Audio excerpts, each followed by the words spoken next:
What is going on, woodworkers? And today we're here to talk about the development of ideas stage in the folio.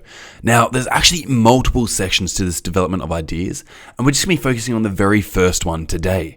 And have a bit of fun with it. It's pretty cool. So the very first thing you need to go through and do is, of course, crack open that template page. So 00 template, crack that open, and it's going to look something like this. From there, you're going to go File, come down to Save As, and you're going to save this as 14, Development of Ideas.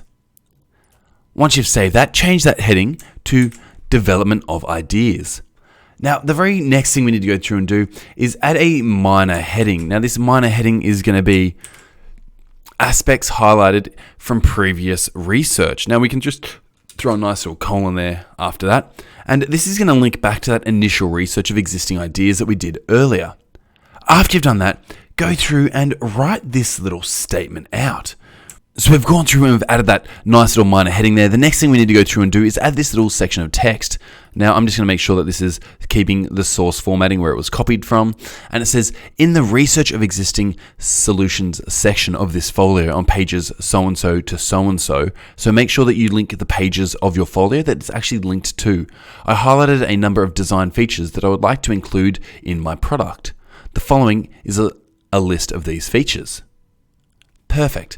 Now it's time to list some of these features. Now, one of those questions is, well, where do I get those features from? Well, it's pretty simple. Let me go back to this nice little folder here, come down to that research of existing solutions, double click that, and we're going to come across here and it's going to look something like this. Now, if I zoom out a bit, you'll see that there were 3 different ways you could have done this, and it was up to you. But over here on these 2 pages are aspects to implement in my design. If you're stuck with the first one, it's down the bottom here, aspects to implement in my design.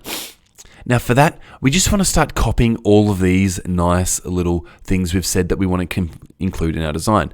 Now, since you should have done 5 or 6 of these, maybe 7 or 8, you should have a bunch to copy from. So we're going to copy that. So I've just done that by pressing Control C. Otherwise, right click and go copy. And then we can exit that screen, or exit that screen for me because I'm only copying from one, and I'm going to paste those in like so. Now, you're going to have a lot of these, but we don't want to have it take up too much space. So we're then going to come down and paste these in, and let's say you have that many different things. There is a way to make it so they're not going to take up so much space and waste folio pages in your folio.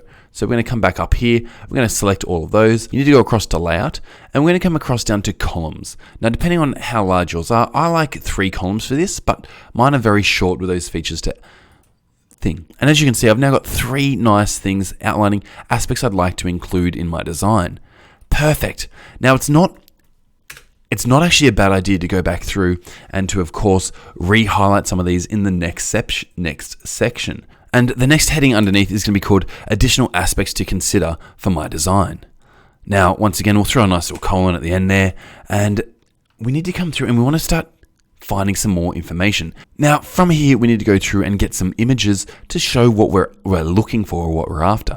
Now, for this, it's pretty simple. Just go to Google, and I typed in coolest desks for working from home, just to get a bit of an idea. And I started finding some of these desks and getting images from them and saying, hang on, this is what I like. Now I'm just going to right click this one and I'm going to go copy image. From there, I'm going to go back to my Word document and I'm going to paste this image in. Control V. I'm then going to move this image over to the corner here, like so. I'm going to right click and I'm going to go format, or size and position I can go with. And I'm going to set this absolute width is what I'm going to work with. I'm going to set that to 5. Absolute width is 5, and that's fine. Now, we can do zoom ins if you want to, depending on what you're requiring from this. Another thing I'm going to come through and do is I'm going to change this formatting here, and I'm just going to say that the text can wrap tight with it, which means that can just be picked up and shifted around with more ease. From here, what I might do is I'm going to shift it down a bit. I'm going to come across and I want to add in an arrow pointing to that monitor stand. From here, knowing that I want to highlight that monitor stand, I'm going to go up here, I'm going to go Insert. I'm then going to go across to Shapes. I'm going to come down to this arrow section right here. I'm going to click outside and drag that arrow in, pointing to that monitor stand. Now, I think this line is too thin. It's a bit ugly and too thin. So number 1, I'm going to change the color of that line. 2, I'm going to go with a vibrant pink that I've used for other designs purely because I can. Boom. I also don't like how thin that line is. I'd actually like it to be a thicker line. So for this, can I go through and change it? I can by going down to weight and changing that to a 3-point arrow. And so when I zoom out, we've got this nice arrow coming through here that I can just shift and drag. The next thing I want to do is I want to draw. I want to add another shape. So I'm going to go back to Insert, Shapes. I'm going to come down to the circle. I'm going to draw myself a nice circle, like so. From here, I'm going to place that around about there. I'm going to change the color once again because that color's dog ugly. And this time I might change it to purple. Why not?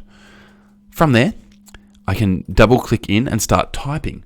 Now I'm going to say monitor stand for extra storage. Now you can reshape this to get it as small as you possibly can, but eventually it's going to get to a point where you need it to be that size so that you can see the text in it. Now, once you've done one side, go ahead and do the other side.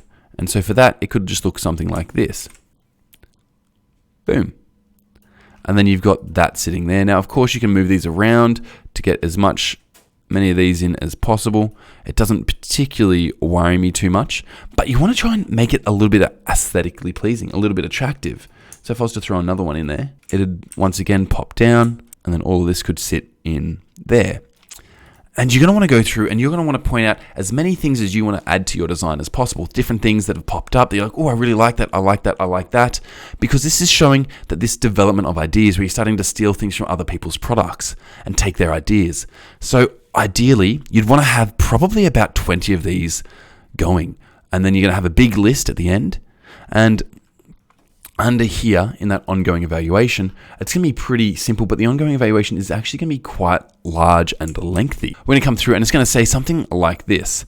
After much consideration, I've decided that I will try and add as many of these features as possible to my design. My current thoughts are that having extra storage is necessary, as I would not want to have a cluttered desk. The second thing I would like to achieve is to utilize the least amount of timber possible to minimize costs, but also to ensure that I'm not being wasteful with the resources that are available for society or in society. I might change that to in society. It doesn't really matter. You're going to write something out like this where you highlight a couple of these main features. Then you're going to say the following features are in order of importance, outlining what I would like to include in my design for the product. So then you're going to list all those features that you've said that you want in order of importance. Now, the reason it's in order of importance is because if you don't get tiny ones down the bottom, it doesn't matter, but you want to try and add as many of these into your design as possible. And that is really it. So you'd go through and you'd relook at all the things you've highlighted across here, all the things that you will have looked at across here, and you're going to go through and re-add those in here in order of importance and what you want to keep and what you don't want to, not going to require. It's very important to get that done. Now, I do know that this ongoing evaluation may be over a page long. It may not be, but it may be. And this is going to be a few pages. It's going to take up a chunk of space. If you can be more intentional with using less pages, please go for it. Absolutely have no issue with that whatsoever. But make sure it's clear as to what you're pointing to and what you're after. And go through and add some color. Make it a bit nice for the marketer, like, oh, it's a pop of color here. So enjoy that. Guys, good luck, and I'll see you in the next episode of the Woodwork Experience.